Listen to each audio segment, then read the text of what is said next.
Hay una hoja que los egipcios metían dentro de las tumbas de sus faraones. No como ofrenda decorativa, sino porque habían descubierto, sin laboratorios, sin microscopios, que podía detener la descomposición del cuerpo. Esa misma hoja la tienes ahora mismo en tu cocina, en una maceta pequeña que riegas casi sin pensar, y probablemente la usaste la semana pasada encima de una pasta sin sospechar absolutamente nada de lo que te voy a contar en los próximos minutos. Hablemos de la albahaca. Pero no de la que crees conocer. Capítulo 1. Lo que los egipcios sabían y nadie te contó. Vamos directo a los faraones, porque esto se merece ir primero. En el antiguo Egipto, los sacerdotes incluían hojas de albahaca en el proceso de preparación de los cuerpos antes del entierro. No fue un capricho religioso ni una decoración para el más allá. Lo hicieron porque, por simple observación repetida durante siglos, descubrieron que esta hoja ayudaba a retrasar la descomposición. Estaban usando, sin saberlo, una de las primeras formas de conservación antimicrobiana documentadas en la historia humana. ¿Cómo lo sabemos hoy con certeza? Porque la ciencia moderna tomó esa práctica milenaria y la llevó al laboratorio. Descubrió que la albahaca, cuando está viva o incluso seca, libera compuestos llamados aceites volátiles, con una capacidad medible y comprobada de reducir bacterias y hongos. No es simbólico. Es química real, la misma que los sacerdotes egipcios aprovecharon hace miles de años sin tener ningún nombre científico para explicarlo. Y aquí está el dato que pocos conocen: esto no se quedó solo en Egipto. A miles de kilómetros de distancia, sin ningún tipo de contacto, comerciantes del Mediterráneo antiguo plantaban esta misma hoja en la entrada de sus tiendas, convencidos de que atraía prosperidad. Lo que probablemente sentían, sin saberlo, era simplemente un ambiente más limpio gracias a esos mismos aceites actuando en el aire que respiraban. Dos civilizaciones, sin contacto entre ellas, llegando a usos prácticamente idénticos de la misma hoja verde. Y esto, créeme, apenas está comenzando. Capítulo 2. La planta sagrada que nunca se puso en un plato. Si lo de Egipto te sorprendió, espera a escuchar lo que pasaba en la India, porque ahí esta historia se pone todavía más interesante. En la India antigua no le llamaban albahaca, le llamaban tulsi, y la tulsi jamás se sembraba para cocinar. Se colocaba en el altar central de cada casa, se ponía junto a los enfermos, y existía una creencia que se repetía generación tras generación: donde la tulsi crecía fuerte, las enfermedades no entraban a esa casa. Antes de pensar que esto es solo superstición antigua, espera, porque aquí la tradición y el laboratorio se vuelven a encontrar. Esa creencia de protección del espacio es exactamente el mismo fenómeno que descubrimos con los egipcios: los aceites volátiles de la albahaca viva reduciendo de forma real la presencia de bacterias y virus en el ambiente. Familias enteras, durante miles de años, observando un efecto completamente real, solo sin el vocabulario científico para nombrarlo. 3 continentes. Egipto, el Mediterráneo, la India. Sin contacto entre ellos. Llegando exactamente a la misma conclusión sobre la misma hoja verde. Eso no es coincidencia, eso es evidencia acumulada durante milenios. Y cuando esta planta finalmente cruzó el océano y llegó a nuestras casas en Latinoamérica, se encontró con las verdaderas guardianas de todo este conocimiento, las abuelas. Ninguna de ellas necesitó leer un estudio científico. Lo sabían porque lo habían visto funcionar toda su vida. ¿Te dolía el estómago? Albahaca. ¿No podías dormir? Albahaca. ¿Tenías fiebre de niño? Tu abuela te ponía hojas de albahaca cerca, y la fiebre, casi como por arte de magia, empezaba a bajar. No era magia. Eran miles de años de observación acumulada, transmitida de madre a hija, mucho antes de que cualquier laboratorio se molestara en confirmarlo. Y todo lo que viste hasta ahora es solo lo que esta planta hace por fuera de tu cuerpo. Lo que hace por dentro es todavía más sorprendente.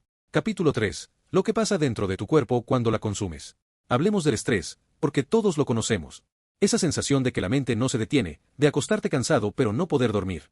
Investigadores que estudiaron el consumo regular de extracto de albahaca encontraron una reducción medible de ansiedad y mejoras en la calidad del sueño en las personas que la consumían. No fue una opinión aislada, fue investigación con mediciones reales en personas reales. ¿Por qué sucede esto? La albahaca contiene compuestos llamados linalol y geraniol, capaces de actuar directamente sobre las zonas del cerebro que regulan las emociones y el sueño. Una hoja pequeña, verde, que entra a tu cuerpo y literalmente le dice a tu sistema nervioso que se calme. Pero hay más. La albahaca contiene un compuesto llamado eugenol, el mismo que tiene el clavo de olor que tu abuela usaba para el dolor de muelas. El eugenol relaja los vasos sanguíneos, permitiendo que la sangre circule con menos resistencia, lo cual se traduce en un apoyo real para mantener la presión arterial en rangos saludables. Y sus antioxidantes trabajan reduciendo la inflamación que, con el tiempo, va dañando las paredes del corazón sin que la persona lo note. ¿Conoces a alguien con presión alta? Es casi seguro que sí, y es casi seguro también que esa persona tiene una planta de albahaca en algún rincón de su casa sin que nadie le haya dicho jamás que podría ser una aliada silenciosa para su corazón. Pero esto, créeme, todavía no es lo más sorprendente de toda esta historia. Capítulo 4. La conexión con el azúcar que casi nadie conoce. Vamos a hablar de algo que toca a millones de familias en toda Latinoamérica: la diabetes. Quiero ser muy claro desde el inicio: esto no es una cura, y nadie debería abandonar su tratamiento médico por una planta. Pero estudios clínicos con personas reales que vivían con diabetes no dependiente de insulina encontraron algo que vale la pena conocer. Quienes consumían albahaca de forma regular mostraron una reducción en sus niveles de azúcar en sangre, tanto en ayunas como después de las comidas, justo el momento donde normalmente el azúcar se dispara y el páncreas tiene que trabajar al doble. Esto sucede porque la albahaca contiene fibra y compuestos que actúan como un regulador natural de esa subida brusca de glucosa. Imagina que el azúcar que comes es un río bajando con fuerza desde la montaña. La albahaca no detiene ese río, pone piedras grandes en el camino para que el agua baje más despacio, dándole tiempo al cuerpo de procesarla sin que todo se desborde de golpe. ¿Conoces a alguien que se pincha el dedo todos los días para medir su glucosa? Es casi seguro que sí, y probablemente esa persona también tiene albahaca en su cocina sin saber que esa planta humilde lleva miles de años siendo, potencialmente, una compañera silenciosa en esa lucha diaria. Vamos justo a la mitad de este video, y quiero que sepas algo, lo que viene ahora es la parte que más me costó creer cuando la investigué por primera vez.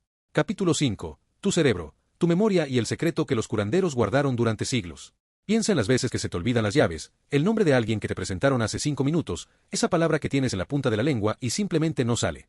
La albahaca contiene casi todo el complejo de vitaminas B, el combustible literal que tu sistema nervioso necesita para que las neuronas se comuniquen correctamente entre sí. Sin ese combustible, es como si los cables entre distintas zonas del cerebro empezaran a fallar, perdiendo información en el camino sin que te des cuenta del todo. Hoy, investigadores en distintas universidades están estudiando si la albahaca puede ayudar a frenar el deterioro cognitivo, incluso en condiciones como el Alzheimer. No hay todavía una conclusión definitiva, pero el solo hecho de que la comunidad científica esté mirando esta hoja con tanta seriedad ya dice mucho. Y aquí está el secreto que te prometí. En México, Colombia, Perú y Ecuador, los curanderos usan la albahaca como herramienta central en limpias energéticas, no como decoración. Creen que purifica algo más profundo que el aire de un espacio. Lo fascinante es esto, lo que los curanderos llaman limpiar la energía, la ciencia lo describe como eliminar bacterias, hongos y virus del ambiente. Son dos vocabularios completamente distintos describiendo exactamente el mismo fenómeno real que ya vimos con los egipcios y con la tulsi de la India. Hay una práctica que en Europa y Asia es común, pero que aquí casi nadie conoce, agregar hojas de albahaca trituradas al agua de un baño tibio. No es ritual, es química real. Cuando el agua tibia genera vapor, los aceites de la albahaca se liberan y entran al cuerpo por dos caminos al mismo tiempo, la piel y la respiración. El efecto relajante que produce es medible y puede durar horas. Ahora, todo lo que te acabo de contar, cada beneficio, cada compuesto, cada siglo de sabiduría acumulada, se puede perder en menos de un minuto si cometes un solo error. Y es casi seguro que tú lo estás cometiendo ahora mismo, cada vez que cocinas. Capítulo 6. El error que destruye todo su poder, y cómo usarla bien. Aquí está. El error que te prometí desde el principio del video. El calor directo y prolongado. La mayoría de la gente echa las hojas de albahaca directo a la sartén caliente o a la salsa que lleva 15 minutos a fuego alto. En ese instante, los aceites esenciales, los mismos que limpian el aire, calman el sistema nervioso y protegen el corazón, se evaporan y se pierden por completo. Lo que queda después es solo un sabor hueco, el fantasma de lo que esa hoja tenía para ofrecer. La forma correcta es agregarla siempre al final, cuando el fuego ya está apagado o muy bajo, dejando que el calor residual libere su aroma sin destruir sus compuestos. Tu abuela probablemente ya lo hacía así, sin necesitar ningún estudio que se lo confirmara. Segundo error, cortarla con cuchillo. El metal rompe las células de la hoja de una forma que acelera su oxidación, haciendo que se oscurezca y pierda potencia más rápido. La forma tradicional italiana es rasgar las hojas con los dedos, dejando que las fibras se separen de forma natural. Tercer error, guardarla directo en el refrigerador dentro de una bolsa de plástico. La albahaca es una planta tropical, nacida bajo el sol, y el frío directo le quema las hojas desde adentro. La forma correcta es tratarla como flores, tallos cortados en diagonal, en un vaso con agua a temperatura ambiente, en la encimera, con luz pero sin sol directo.